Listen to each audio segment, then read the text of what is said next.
Dari Jalan AM Sangaji nomor 41 Yogyakarta 101,3 Star FM Inspiring Sound. Selamat malam Star Lovers. Di malam hari ini cerah ya, tadi sudah hujan. Gimana kabar Anda? Semoga sehat selalu. Dan malam hari ini kita bakal ngobrol soal kesehatan juga nih Star Lovers. Dan malam hari ini bakal membahas nggak jauh-jauh tentang musim hujan yang datang. Jangan sampai tifoid menyerang. Dan sudah hadir di studio Star FM malam hari ini Dr. Sylvia Mary, Ketua Ikatan Alumni Magister Ilmu Kedokteran Tropis yang juga bertugas di Rumah Sakit Panti Rapi. Selamat malam dokter. Selamat malam Mas Rizky. Selamat malam Star Lovers semuanya. Disapa tuh Star Lovers. Hai. Malam hari ini kita bakal ngobrol soal tifoid nih dokter. Sebelum kita membahas lebih lanjut tifoid, saya selalu sering dengar tuh tifoid, ada tifoid, tipes dan juga tifus. Nah ini sebenarnya apakah sama atau berbeda ini? Iya Mas Rizky ya, dan juga Star Lovers semua mungkin kadang bilang tipes apa tifoid gitu ya. Memang kalau kita melihat dari asal katanya adalah tifus.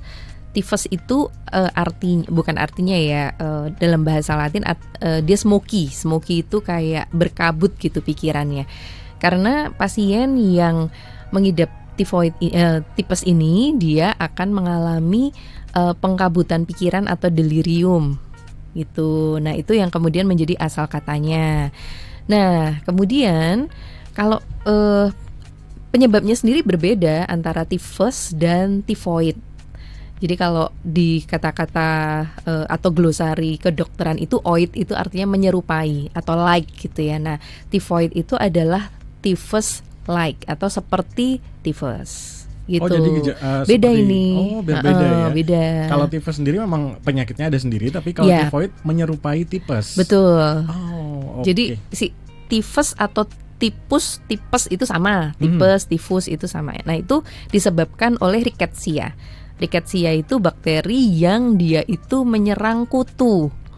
Kutu aja kecil ya mas. Nah itu bakterinya jadi lebih kecil ya. Gak kebayang sih. Gak kebayang sih ya. Nah kalau tifoid itu penyebabnya berbeda. Penyebabnya bakteri Enterobacterales yaitu Salmonella. Salmonella gitu. Ini juga salah satu yang ada di telur, bener ya?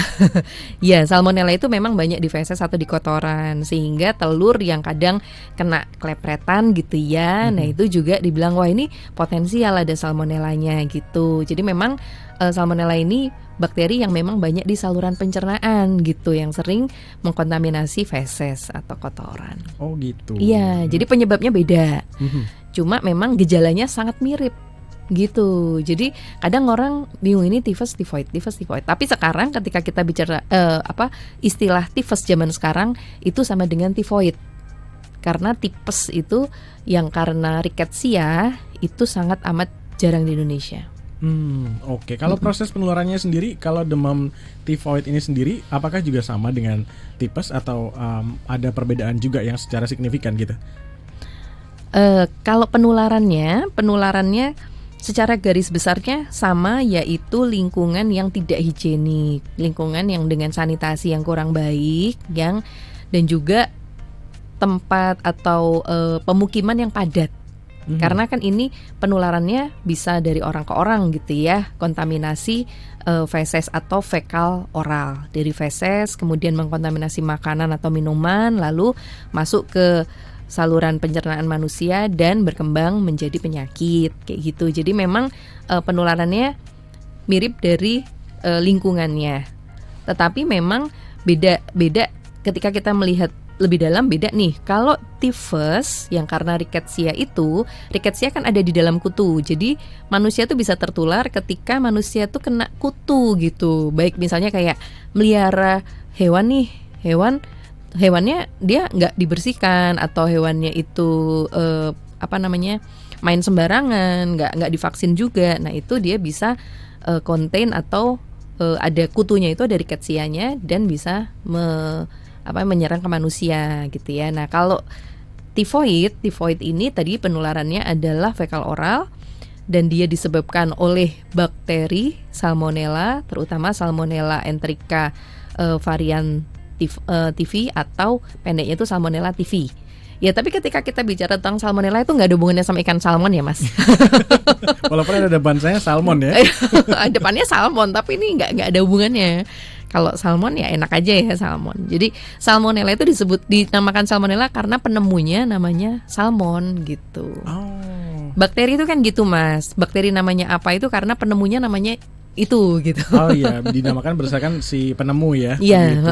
Nah kalau demamnya sendiri itu biasanya di rentang berapa sih dokter kalau rata-rata yang ditemui gitu kasusnya? Ya. Ini bedain tifus sama tifoid ya. Nah kalau tifus sama tifoid demamnya polanya berbeda memang. Tapi kita nanti tidak perlu bahas terlalu banyak tifus ya, karena ini kita akan fokuskan pada tifoid gitu.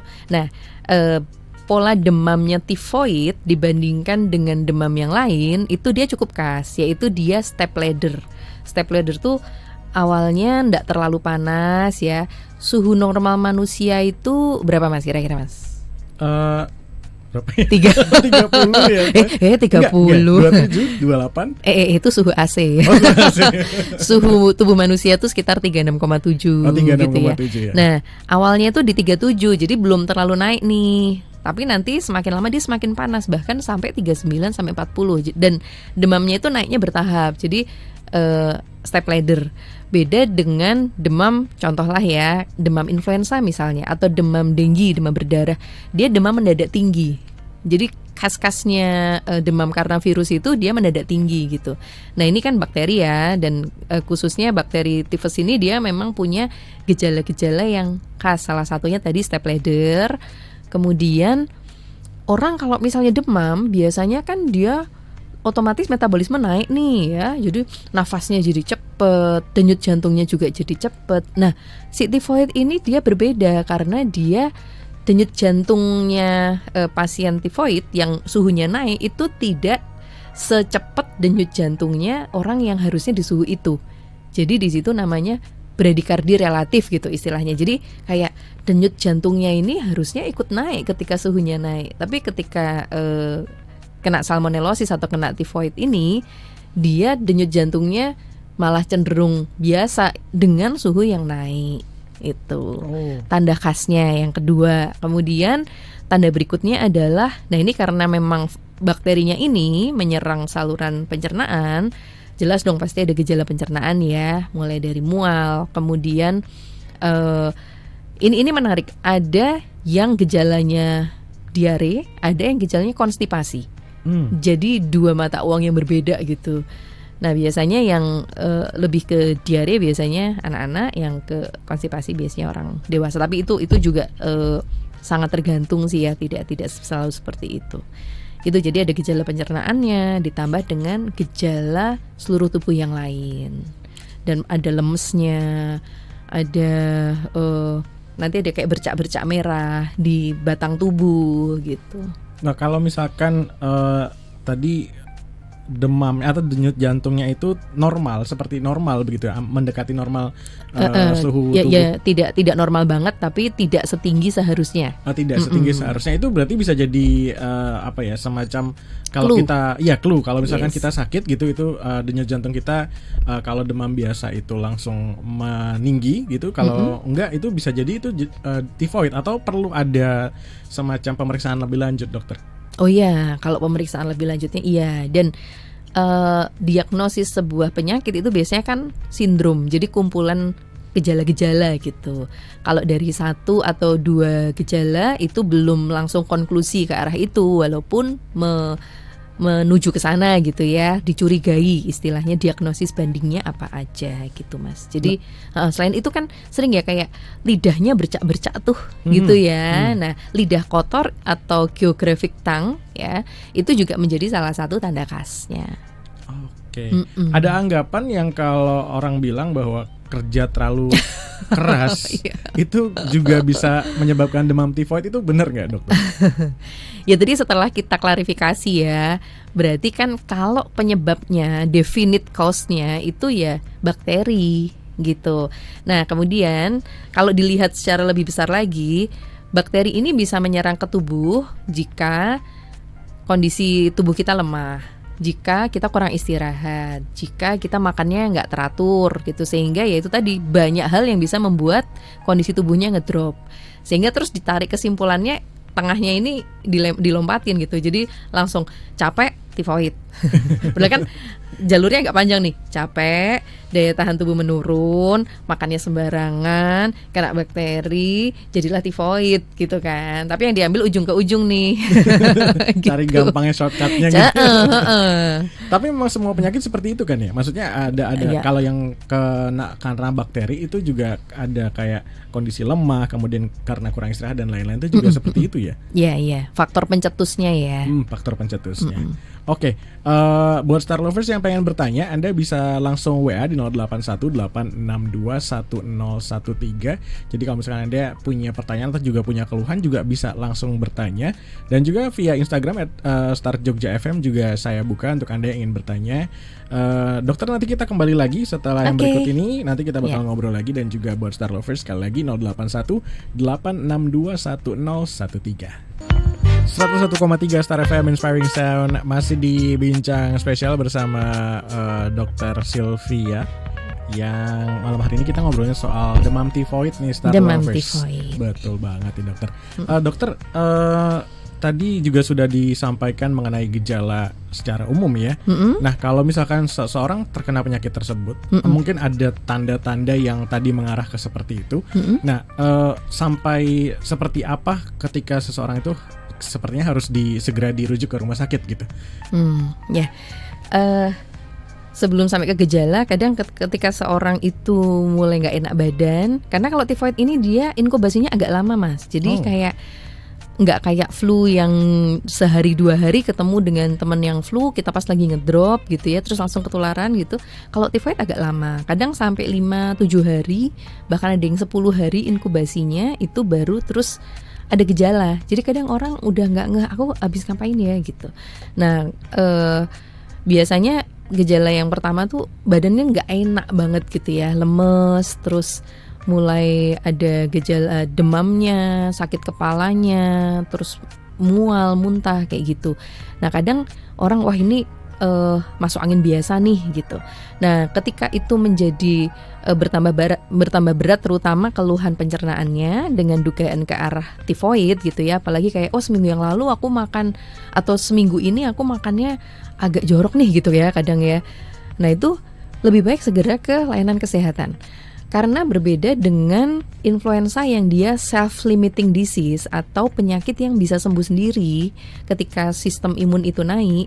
Kalau tifoid ini dia adalah bakteri ini menyerangnya itu pabriknya sistem imun di pencernaan Mas. Gitu. Jadi dan ini harus dibantu dengan antibiotik. Jika tidak kena antibiotik, bakterinya ini memang bisa istilahnya dieliminasi oleh tubuh, tetapi waktunya lama. Dan ketika waktunya lama, stage-nya ini semakin berat. Kan ada stage 1, stage 2, stage 3, stage 4 gitu ya. Stage 1 dia masih gejala ringan. Stage 2 dia sudah mulai ada gejala pencernaan yang cukup berat. Stage 3 itu dari gejala pencernaan itu kalau tidak segera diatasi dia bisa menyebar, atau istilahnya bakteremi. Bakterinya itu kemana-mana. Awalnya di pencernaan, dia bisa menyebar ke seluruh tubuh melalui peredaran darah. Udah gitu kalau dia udah sampai ke peredaran darah, dia nanti mampir-mampir, bisa mampir ke limpa, dia bisa mampir ke organ lain, bahkan naik ke sistem saraf pusat sampai ke otak. Nah kalau udah seperti itu, kita masuk ke stadium 4, di mana bakterinya ini sudah menyerang organ-organ tubuh penting gitu, dan itu bisa menimbulkan mulai dari kelumpuhan bahkan sampai kematian karena tifoid. Karena bisa sampai segitunya ya? Iya, karena ini bakteri ini dia melepas toksin. Ya beda dengan ada beberapa bakteri, misalnya kayak bisul nih ya Mas. Bisul ini disebabkan oleh bakteri kulit ya, misalnya saya mau sebut supaya agak keren gitu ya, Staphylococcus aureus gitu. Kemudian bisa jadi bisul. Dia itu terlokalisir, cuma ada di situ. Tetapi ketika kita bicara tentang Salmonella typhi ini, dia itu bakterinya sendiri bentuknya itu Mas ya, bayangin kayak rambutan tapi rambutannya agak lonjong. Jadi dia itu penuh dengan rambut-rambut gitu. Rambutnya bergetar-getar gitu ya, sehingga dia itu motil bergerak ke sana kemari gitu. Nah, dia itu dari bentuk bakterinya sendiri dia sudah merusak anatomi lapisan ususnya. Tambah lagi dia mengeluarkan toksin. Nah, jadi dia itu istilahnya patofisiologi atau membuat penyakit di dalam tubuh dengan dua cara. Dengan bakterinya sendiri yang merusak dan dia mengeluarkan toksin, dan toksin itu bisa menyebar gitu. Sampai segitunya ternyata ya. Sampai segitunya. Nah, jadi memang itu tadi ya. Sorry saya terusin sedikit. Boleh. Dan ini harus diobatinnya tuntas. Kalau enggak dia jadi kronis. Kronis itu dia merasa saya sudah enak, sudah baik, tetapi di dalam tubuhnya itu masih memproduksi bakteri, dan bakteri itu dia sebagai karier.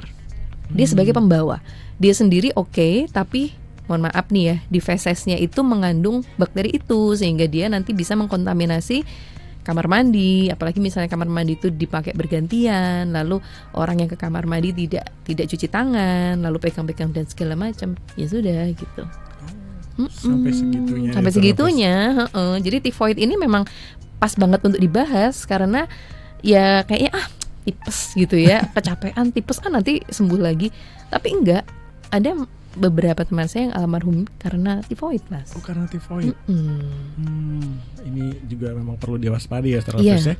Tapi bisakah sebagai kalau misalkan mengalami gejala tadi yang disebutkan, apakah bisa juga dirawat sendiri secara mandiri gitu di rumah gitu dokter, atau pada gejala tertentu itu memang sudah nggak bisa tuh dirawat sendiri gitu? Benar ya, S dan K. Syarat dan ketentuan berlaku. Betul. Iya, jadi yang bisa dirawat di rumah jelas yang stadium 1 ya. Stadium 1 sama 2 awal lah ya. Jadi sudah ada gejala pencernaan, tapi orang itu masih bisa merawat dirinya sendiri lah. Tapi kalau misalnya memang sudah nggak bisa masuk makanan, kemudian memang sudah lemes sekali gitu ya, memang harus rawat inap gitu. Nanti antibiotik pun kita berikan lewat infus. Kalau antibiotik yang bisa kan antibiotik itu harus berdasarkan resep dokter. Betul. Ya? Di sini saya nggak mau mention antibiotiknya apa loh ya. Oh, iya, nanti dicatat. Udah beli itu gitu. Nah itu apakah pakai obat-obatan biasa yang mungkin ada kandungan antibiotika walaupun sedikit, itu nggak bisa ya dokter ya untuk dirawat sendiri? Memang atau tidak ada kandungan antibiotik dalam obat-obatan yang dijual di umum gitu? Oh ya, jadi obat-obat itu ada obat simptomatis menghilang gejala, ada obat kausatif. Jadi antibiotik, antivirus, anti jamur itu kausatif. Jadi kausal atau penyebabnya. Nah untuk yang simptomatis itu misalnya kayak mual, saya mual nih, muntah gitu, anti muntah nggak ada antibiotiknya. Paracetamol untuk menurunkan demam gitu ya, itu juga nggak ada antibiotiknya. Jadi kalau asam lambungnya naik gitu, terus antasida itu nggak ada antibiotiknya. Jadi memang obat-obat simptomatis semuanya tanpa antibiotik.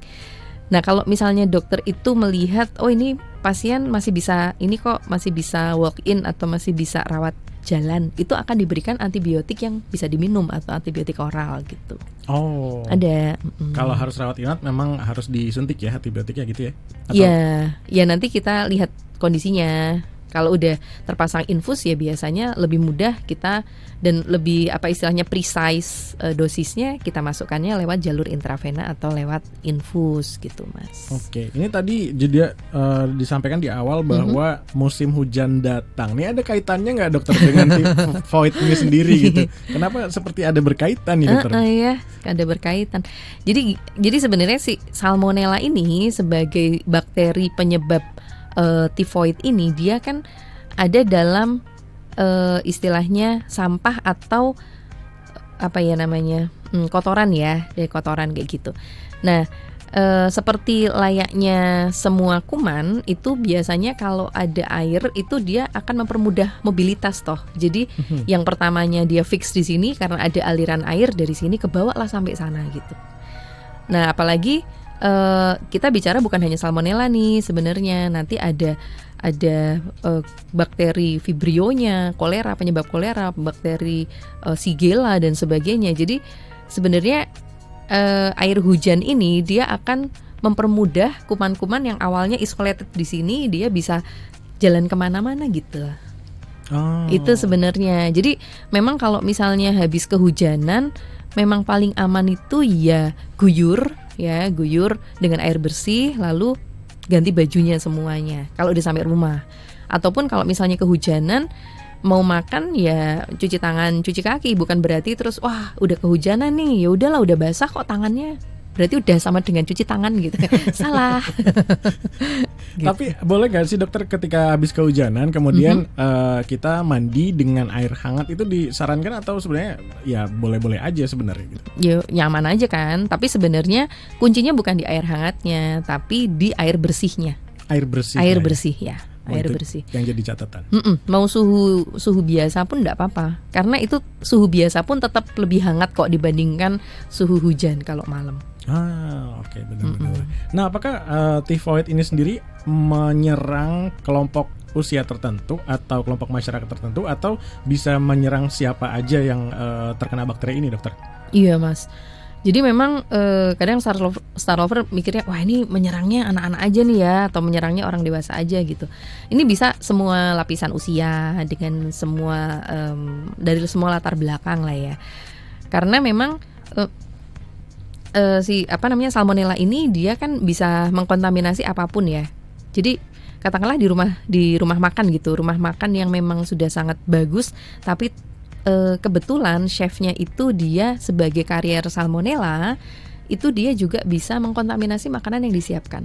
Itulah kenapa untuk hotel, rumah makan yang sudah bersertifikat CHSE, itu semua chefnya dan semua yang pegang handling makanan, bahkan untuk servisnya yang menyajikan, itu harus dicek untuk 4 kuman usus yang bisa membahayakan atau bisa mengkontaminasi makanan, salah satunya salmonella.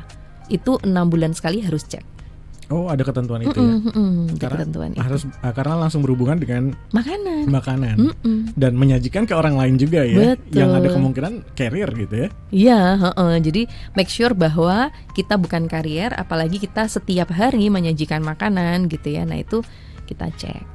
Oke, dokter, perubahan musim dari kemarau ke hujan gitu. Nah, ada hubungannya nggak dokter antara perubahan musim itu? Karena kalau perubahan musim biasanya kan ini lagi musim perubahan nih gitu, lagi sakitnya musim durian.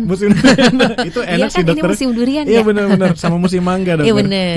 Bentar lagi rambutan. Bener. Pete. Wah, udah. Ini dokter suka juga pete ya. Tapi ada hubungannya nggak dokter? Sedikit. Ada hubungannya nggak? Iya, jadi kembali lagi ke sistem imun ya. Jadi sistem imun kita itu banyak yang mempengaruhi. Bisa dari cuaca, bisa dari panas, dingin, perubahan suhu yang mendadak, dehidrasi, kurang minum, itu juga bisa mempengaruhi sistem imun. Nah, ini saya nganu sedikit lah, meluas sedikit ya. Kenapa kok banyak minum itu bisa meningkatkan sistem imun kita? Itu simply begini. Sistem imun kita itu ada namanya sistem imun mukosa atau sistem imun saluran lendir. Karena banyak sekali organ tubuh kita itu yang dilindungi oleh saluran lendir.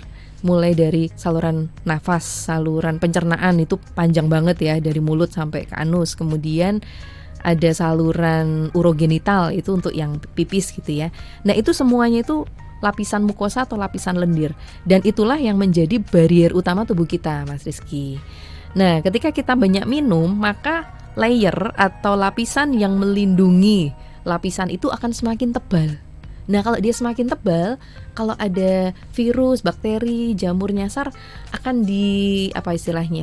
dipegang erat-erat oleh si lendir itu, gitu. Jadi ya sejalan nih, kalau misalnya minum air putihnya kurang, maka lapisannya jadi tipis, lapisan mukosa itu gitu, lendir mukosa yang melindungi. Akhirnya ya kalau ada virus, bakteri jadi mudah kena ke epitel, kemudian menyerang sel-sel gitu. Ini juga masih berkaitan tapi nggak langsung ke tifoid, tapi secara umum minum es itu apakah bisa memperparah kondisi tubuh juga gitu, yang minum dingin gitu, apalagi musim hujan, lagi habis kena hujan kemudian tapi tetap minum es gitu tuh ada kemungkinan nggak? Itu namanya orang kurang kerjaan. Udah dingin minum es lagi. Saya suka loh dokter. Oh gitu. Iya. Iya. Berarti memang berdarah dingin Mas. Berdarah dingin. Ya, Sorry ular bercanda. ya. Iya, jadi suhu tubuh itu suhu makanan atau minuman yang kita minum itu nyaman atau tidak ke kita, itu preferensi kita yang pertama ya. Yang kedua tergantung bagaimana kondisi tubuh. Kalau misalnya tubuh kita memang sudah terbiasa dengan kondisi-kondisi yang dingin itu, dari suhunya tidak masalah. Tapi yang dipikirkan kedua adalah sumbernya. Sumbernya itu maksudnya gini, minum air dingin tapi air kulkas gitu, dan kita yakin bahwa ini airnya mateng, itu tidak akan menjadi masalah untuk tubuh kita. Tapi kalau ternyata dia minumnya dingin, tetapi minum dinginnya itu beli di pinggir jalan, mohon maaf, es batunya itu nggak tahu dari mana, ternyata penjualnya itu cuma ngadai dari air keran langsung dibekukan, karena salmonella ini tidak mati dengan pembekuan. Oh, gitu. Dia matinya karena UV dan pemanasan suhu di atas 75 selama 15-30 menit. Jadi memang orang berpikir, itu bakteri itu kan kalau udah didinginkan beku lah, ya mati gitu ya. Tidak. Ada bakteri-bakteri yang ya dia jadi tidur, tapi begitu terus esnya mencair masuk ke tubuh tuh kan pasti akan jadi suhu tubuh ya. Itu bakterinya bangun lagi dan menyerang. Oke, tapi pemanasan itu bisa memperkecil resiko. Betul. Tapi dengan suhu tertentu. Ya, di atas 75 derajat Celcius. Di atas 75 derajat Celcius. Ini menarik ya, Star Lovers ya. Nah, secara umum kalau misalkan kita sebagai seorang yang pekerja keras tadi salah satunya, kemudian juga sering hujan-hujanan ya dokter, hujan-hujanan sambil nangis gitu ya. Aduh, curcol nih Mas. Galau gitu ya. Galau gitu itu ya. apa yang harus kita hindari atau kita lakukan supaya terhindar dari demam tifoid ini dokter? Ya, jadi kembali lagi ya, sistem imun itu yang mempengaruhi banyak, bukan hanya makanan minuman, tapi juga bagaimana istirahat kita. Dianjurkan untuk dewasa muda kan istirahat di atas 6 jam ya. 6 jam itu sebenarnya sudah angka minimal. Kalau bisa 7-8, tapi kan wah itu sebuah luxury gitu ya. Kalau bisa tidur 7-8 jam, 5-6 jam aja udah lumayan. Oke, gak apa-apa deh di angka 6 jam, tetapi dengan catatan 6 jam ini tidur nyenyak. Kemudian selain tadi ya istirahat, asupan minum. Nah, asupan minum itu seharusnya berapa banyak sih? Apakah 2 liter? Pukul rata semuanya 2 liter. Enggak, ini ada rumusnya, yaitu 30 cc atau 30 mililiter per kilogram berat badan. Jadi berat badannya berapa dikalikan 30 cc, itulah kebutuhan harian air yang harus dipenuhi. Jadi misalnya nih Mas Rizky ini kan berat badannya ya 50 lah ya. Alhamdulillah ya. 50. Jadi misalnya 30 kali 50, oh cuma 1.500, itu minimal. Gitu, 1.500 minimal. Kalau bisa kita tambah 10-20% lagi amat sangat baik. Dan itu dihabiskan dengan waktu rata 10 jam. Jadi jangan ini, kecuali kita memang niat puasa ya. Misalnya kita nggak puasa terus kita dehidrasi lama, baru terus habis ini digelonggong 1,5 liter langsung dihabiskan. Itu efeknya akan berbeda untuk tubuh. Jadi itu ya, kecukupan air, kecukupan istirahat, kemudian asupan makan.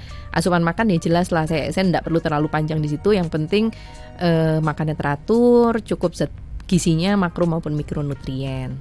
Ya, kemudian sempatkan berolahraga ringan-ringan aja, 20 menit, jalan santai, atau dalam seminggu 2 jam. Kira-kira gitu secara umum ya. Kemudian ya itu teman-teman yang masih Star Lovers, yang masih nge-vape, yang masih merokok. Nah, hati-hati di sini, saluran nafas kita, saluran pencernaan kita itu nanti kalau kena asap rokoknya, maka lapisan lendirnya akan menipis. Nah, itu yang akan mempermudah kita ketempelan gitu. Ketempelan virus bakteri. Oke.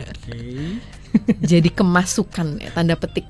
Kemasukan ini ya, bakteri gitu ya. Kemasukan bakteri, bukan yang lain. Oke dokter, saya sempat baca ini sambil ngepoin sedikit ya. Ada kalau di penyakit tipes kan ada namanya tes Widal kalau nggak salah. Nah, ini apakah tifoid ini juga dilakukan seperti itu dokter atau berbeda ininya? Iya, itu untuk tifoid. Itu untuk tifoid. Oh, itu memang untuk tifoid ya? Iya, tadi kan kita sepakat ya kalau tifus itu karena rickettsia. Oh iya.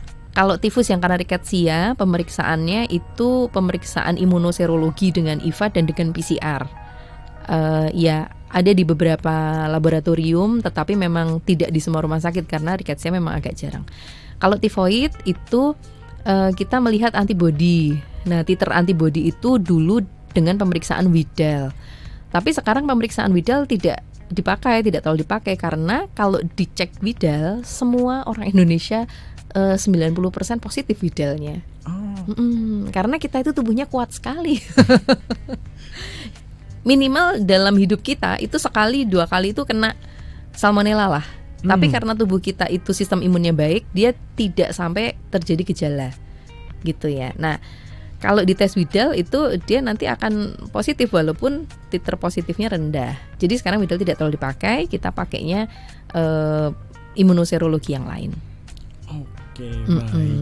Kita masuk ke mitos dan fakta nih dokter tentang demam tifoid nih ya. Banyak kalau di media sosial tuh kerja terus tipes. Nah itu apakah dalam kedokteran itu memang seperti itu atau sebenarnya itu mitos aja dokter? Dibilang mitos tapi juga benar juga ya, bahwa ketika kerja terus otomatis tadi komponen-komponen itu hilang, komponen istirahat hilang, komponen makan dan minum yang baik itu hilang, komponen olahraganya hilang, ya otomatis sistem imunnya turun gitu. Jadi nggak usah tipes, semuanya juga nanti bisa mudah menyerang gitu ya. Influenza jadi lebih mudah, tipes juga jadi lebih mudah gitu. Oke.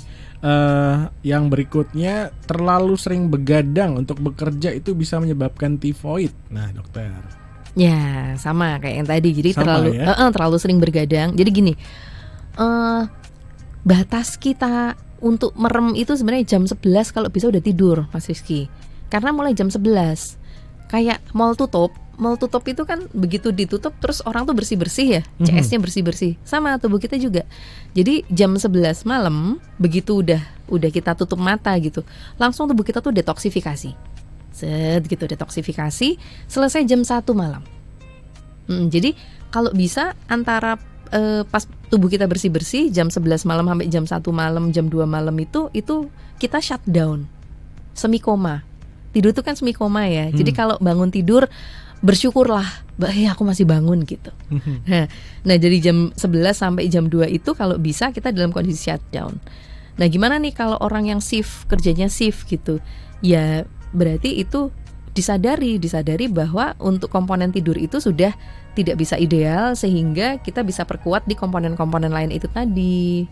Itu. Jadi memang terlalu sering bergadang untuk bekerja bisa menyebabkan tifoid itu karena tubuh itu detoksifikasinya nggak bisa tuntas, sehingga ya metabolismenya tidak terbersihkan dengan baik ya, sehingga itu tadi sistem imunnya jadi turun. Oke. Olahraga terlalu berlebihan itu memang juga nggak baik ya dokter. Nah kalau olahraga yang terlalu berlebihan, semua yang berlebihan tuh nggak baik. Semua yang berlebihan nggak baik ya. Mas Rizky terlalu cinta juga nggak baik loh. Agak curcol ini saya. Jadi bucin nanti gimana? Tapi bisa nggak menyebabkan tifoid dokter? Kalau olahraga berlebihan? Kalau olahraga berlebihan? Olahraganya sendiri tidak ada hubungannya sih dengan tifoidnya, karena olahraga kan itu aktivitas otot ya, sementara tifoid itu ya penularannya lewat fekal oral tadi, lewat makan. Jadi itu benar-benar tidak berhubungan gitu. Olahraganya bikin drop, tifoidnya disebabkan karena tubuh kita drop. Tapi olahraganya tidak menyebabkan tifoid karena ini nggak ada kausalitas gitu. Kecuali habis olahraga terus makan di pinggir jalan kemproh ya itu. Itu yang bisa beresiko. Itu ya? Yang bisa beresiko, bukan olahraganya. Bukan olahraganya. Nah, ada juga yang menyatakan bahwa makan makanan pedas itu bisa menyebabkan demam tifoid, dokter.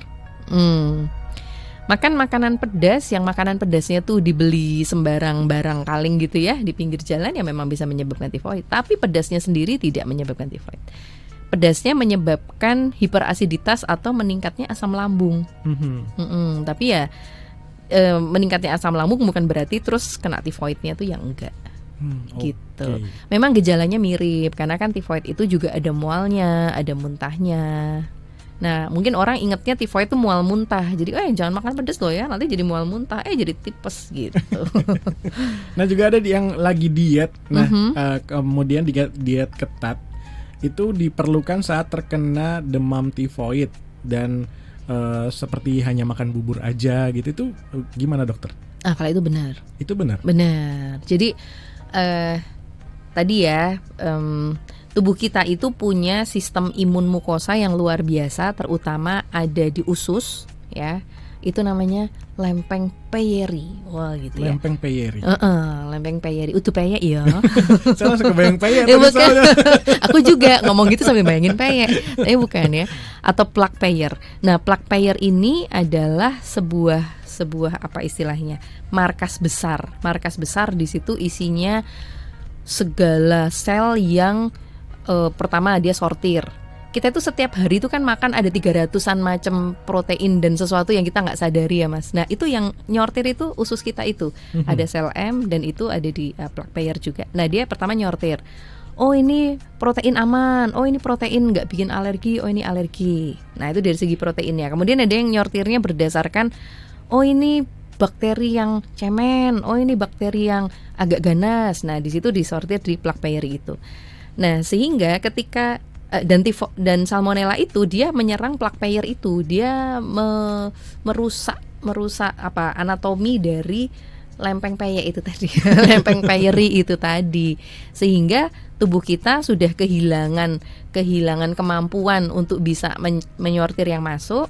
Yang pertama, dan yang berikutnya adalah dia semakin dia dipakai untuk mencerna, dia nggak sembuh-sembuh gitu. Nah, fiber atau serat-serat yang ada di sayur, di buah-buah yang berserat itu harus dihindari selama masa penyembuhan, dikurangi gitu. Jadi kalau wah aku nggak bisa hidup tanpa sayur, aku nggak bisa hidup tanpa buah. Nah kita pilih buah-buah dan sayur-sayur yang mengandung banyak air. Misalnya cipang dikukus, dihaluskan, itu bisa kita konsumsi ketika sedang penyembuhan tifoid. Tetapi kayak misal sayur-sayur hijau, wortel, brokoli dan sebagainya, apalagi yang mengandung gas gitu ya, kembang kol, itu kita skip dulu nih gitu. Dan kita utamakan makanan yang mudah dicerna oleh tubuh, mulai dari bubur, kemudian mashed potato misalnya, atau ya bubur kacang hijau yang disaring halus gitu. Kalau buah-buahan ya buah-buahan yang mudah dicerna kayak anggur atau semangka, tapi make sure bahwa itu buah-buahan yang penyiapannya higienis gitu. Oke, dokternya ada yang bertanya yang sudah lewat WA, ada Disa yang bertanya gimana kalau ibu hamil terkena tifoid, apakah bisa memengaruhi bayi dalam kandungan? Kemudian yang kedua, apakah tifoid ini bisa sembuh hanya dengan beristirahat? Ya, terima kasih Mbak Disa. Lagi hamil nggak? Kalau lagi hamil semoga kehamilannya sehat. Amin. Tapi kalau cuma sekedar nanya, oke, ini bagus ya membuat insight buat yang lain juga. Ya sebenarnya kalau tifoid sendiri dia tidak bukan penyakit yang bisa menulari janin. Beda dengan kayak hepatitis atau let's say malaria, itu kan bisa tuh nular masuk ke plasenta kemudian nulari ke bayi. Kalau tifoid ini tidak, cuma kondisi ibu yang sangat lemah itu yang nanti akan mempengaruhi pasokan nutrisi bayi gitu, karena bayi itu kan benar-benar tergantung sama ibu gitu ya. Jadi memang bisa mempengaruhi bayi, ya bisa jika ibu intake-nya sangat kurang sehingga bayinya juga pasokannya berkurang nutrisinya. Nah, kalau udah seperti itu, ibu hamil dalam stadium berapapun lebih baik penyembuhan tifoidnya di rumah sakit, terbackup gitu. Karena kita bukan hanya menyembuhkan satu, tetapi juga backup 2 nutrisi gitu ya ke ibu dan bayi. Nah kemudian apakah dengan istirahat aja? Dan kalau ini memang tifoid, tidak cukup hanya istirahat, tetapi perlu juga dibantu dengan obat-obatan yang tadi saya sudah mention. Karena semakin dibiarkan si salmonella ini dia semakin menggerogoti gitu. Dan nanti masa pemulihannya akan lama kalau dia delay di take antibiotiknya nanti aja, begitu lemes banget baru ke rumah sakit, dia sudah stadium 2 atau stadium 3, stage 2-3. Nah itu nanti tubuh itu juga pemulihan lempeng peyerinya tuh lama gitu. Oke. Baik, ini ada Budayu yang bertanya, kalau sudah terlanjur sakit apakah benar tidak boleh kelelahan?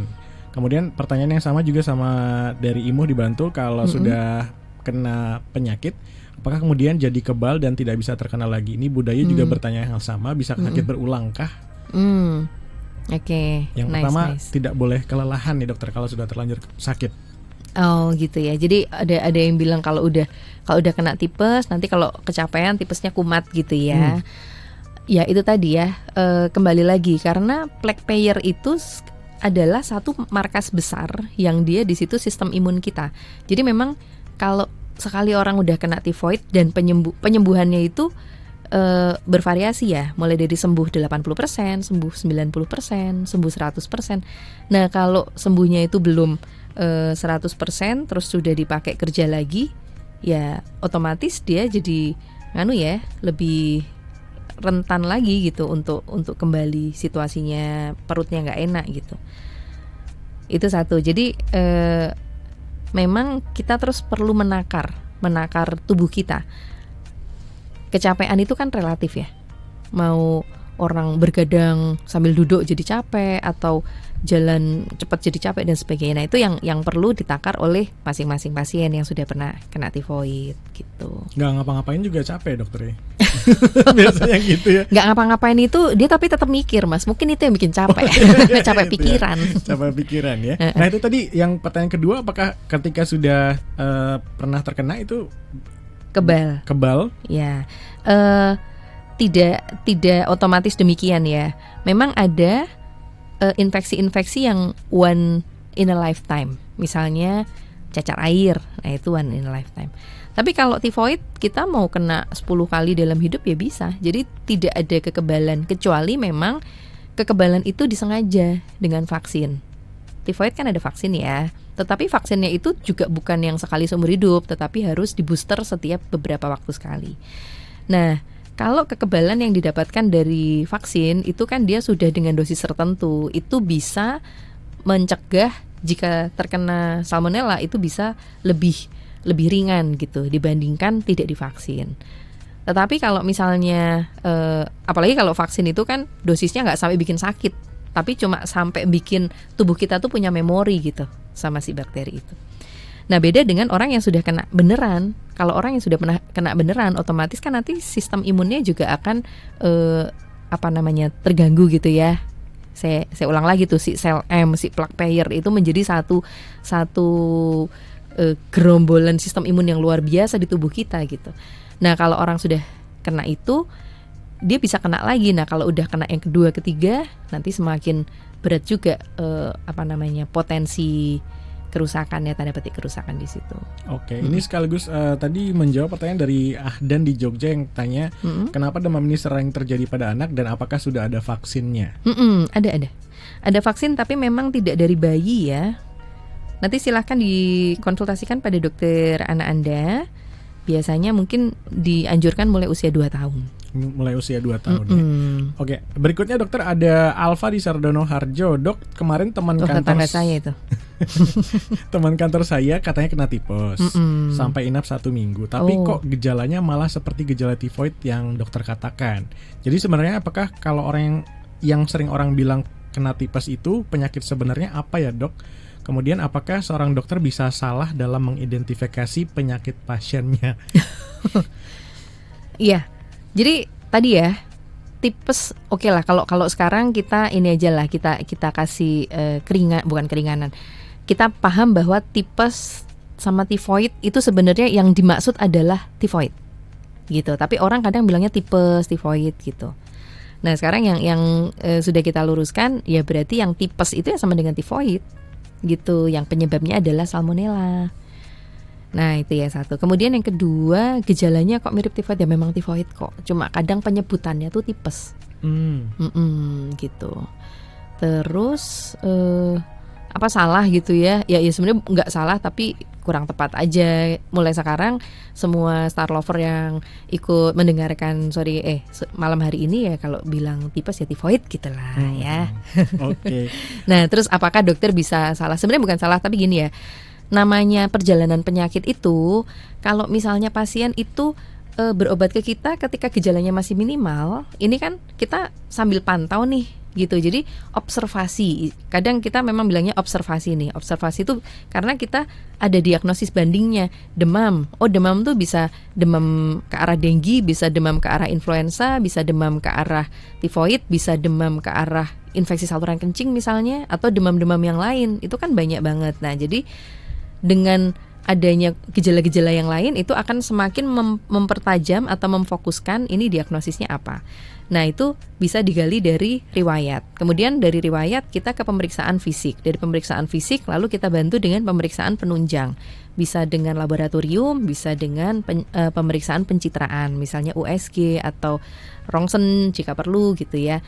Nah, itu. Jadi kalau dibilang salah diagnosis atau apa, kalau itu memang sudah sesuai prosedurnya, itu bukan karena salah diagnosisnya, tapi mungkin perjalanan penyakitnya itu belum menunjukkan gejala-gejala yang sangat khas.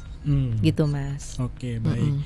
Baik, dokter, kita rehat lagi. Nanti terima kasih buat Star Lovers yang sudah bertanya. Kalau misalkan mau bertanya, ada satu kesempatan lagi buat Anda, WA di 081 862 1013. 101,3 Star FM Inspiring Sound. Kita masuk di sesi terakhir obrolan saya malam hari ini. Udah terakhir nih, dokter.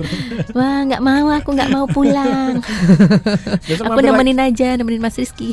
Senang banget bisa ngobrol banyak nih ya. Iya. Nanti next time bisa datang ke sini lagi, dokter ya. Boleh.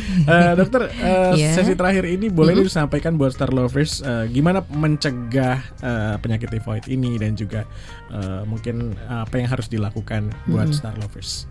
Ya. Oke, sebenarnya ini yang saya sampaikan pasti sudah sering sekali didengarkan oleh Mas Rizky maupun Star Lovers dimanapun Anda berada gitu ya. Jadi nomor 1, pencegahan untuk penyakit-penyakit yang penularannya lewat fekal oral, terutama adalah hand hygiene atau cuci tangan. Cuci tangan ini terutama setelah dari kamar mandi ya, setelah buang air kecil, buang air besar, maupun sebelum makan. Jadi itu wajib, dan cuci tangannya dengan sabun. Kadang udah kok iplik gitu kena air. Itu tidak mematikan kuman-kuman yang ada di sela-sela kuku kita maupun yang kena di kulit kita. Jadi untuk pencegahan infeksi itu pay on detail. Jadi detail ya, bukan hanya sekedar cuci tangan udah, tapi cuci tangan dengan sabun dan dengan cara yang baik, dikeringkan dengan baik. Nah, kemudian sangat baik juga untuk meningkatkan ketahanan tubuh ya, dengan segala cara yang tadi sudah kita bahas ya, mulai dari asupan minum, kemudian dengan istirahat yang cukup. Nah, kemudian satu lagi yang ini mungkin juga sering dilewatkan atau kadang kita nggak ngeh adalah tata cara flush ketika di kamar mandi. Jadi ketika di kamar mandi kita habis melakukan kewajiban kita gitu ya. Nah, itu kalau nge-flush itu sebaiknya tutupnya itu ditutup. Oh iya. Ya itu karena kadang percikan itu bisa mengontaminasi tangan kita ataupun area tubuh kita. Kan kita nggak tahu ya ketika kita pipis atau buang air itu kita mengeluarkan apa. Nah, itu jangan sampai tertempel lagi ke kita. Itu jadi kembali lagi pay on detail, cuci tangan, kemudian prosedur-prosedur yang bisa mengkontaminasi itu kita minimalkan. Baik, terima kasih Dr. Sylvia sudah hadir ke studio Star FM dan juga sudah ngobrol soal demam tifoid. Tifoid kayak orang Sunda ya, tifoid. Bener, nggak apa-apa. Bener ya. Itu kan tulisannya kalau bahasa Inggris malah tifoid. Oh gitu, baru tahu sih malah. Bahasa Indonesia jadi tifoid. Terima kasih dokter sudah hadir. Dengan senang hati, senang sekali. Next time bisa ngobrol lagi dengan topik yang lain. Dan juga semoga sehat selalu ya dokter ya. Selamat malam. Selamat malam, terima kasih. Star Lovers, terima kasih sudah mendengarkan dan juga sudah ikutan gabung di malam hari ini di obrolan saya di Health Talk bersama Center for Tropical Medicine UGM. Dan saya Rizky Arif harus pamit. Selamat malam, sampai jumpa.